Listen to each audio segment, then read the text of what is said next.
finalistët e shtëpisë më të famshme në Shqipëri patën mundësinë të zhvillonin intervistat e tyre në radio. Kur ishte radha e Selinës, ajo ka folur për marrëdhënien e saj me Gimbon, ku është shprehur se që nga hyrja e tij kishte kuptuar që ata ishin bërë për njëri tjetrin. Banorja ka treguar se tiparat që i pëlqejnë më shumë te Gimbo janë fakti që është suportues, romantik dhe mbështetës. Ashtu Selin, gjatë intervistës së saj, është shprehur se mënyra e saj jetesës e ka bërë më të pjekur. Nuk kam dashur t'i ndërthur, jeta jashtë është diçka tjetër.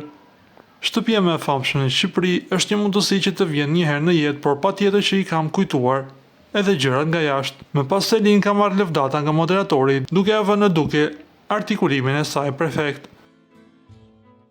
Një nga detajët që nuk kam dashur të bërtas, por nuk kam dashur ta përdor si armë.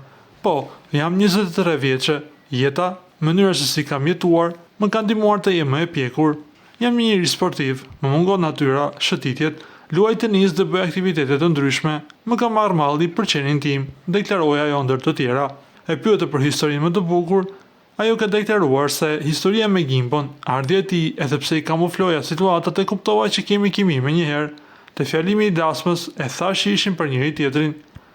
E para më pëlqen që është suportues, e ka treguar dhe këtu, më ka mbështetur, është shumë romantik, unë nuk jam e tillë, por dua që ta ketë partneri, deklaroi Selin për partnerin e saj Gimbon. Para se të ndiqni lajmin, ju lutem klikoni tek butoni subscribe për të marrë të rejat më të fundit nga showbizi shqiptar. Faleminderit.